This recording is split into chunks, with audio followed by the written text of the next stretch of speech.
আজকে অনুশীলনী 3.1 একের 9 এবং 10 নম্বর অঙ্ক আমি তোমাদেরকে করাবো।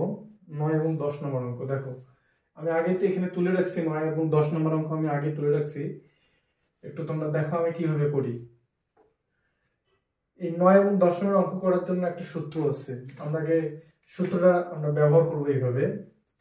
সূত্র হচ্ছে এরকম: a plus B plus C whole square equal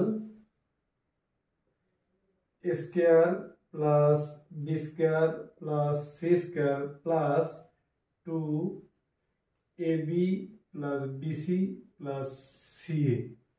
এটা হচ্ছে আমাদের সূত্র। তো আমাদের এই অঙ্কটাতে কি চাইছে? a square plus B square plus C স্কয়ারের মান নির্ণয় করতে বলছে, তার মানে এইটা চাইছে। তারপর আমরা লিখবো a plus B plus C equal 9, আমাদের দেওয়া আছে 9, 9 এর উপর a স্কয়ার।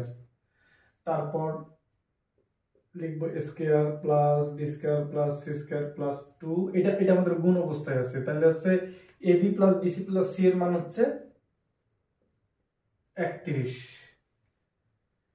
তাহলে 9 এর উপর স্কয়ার মানে হচ্ছে 9 9 81, আর a square plus B square plus C square plus 31 দুগুণ 62।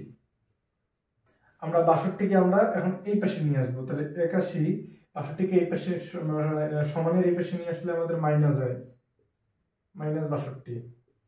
তাহলে square plus B square plus C square, তাহলে স্কয়ার প্লাস বি স্কয়ার, তাহলে 81 বিয়োগ 62, তাহলে হবে 19। Square plus B square plus C square, তাহলে square plus B square equal 19। অতএব square plus B square plus C square equal 19। অনেক সোজা অঙ্ক, এটা একটু মনোযোগ সহকারে দেখলেই এই অঙ্কটা পারা যাবে, এবং এই সূত্রটা যদি মনে থাকে তাহলে এই ক্যাটাগরির সমস্ত অঙ্ক পারা যাবে।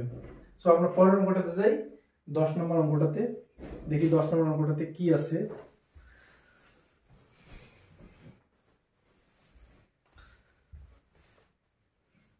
10 নম্বর অঙ্কটাতে যাই আমরা।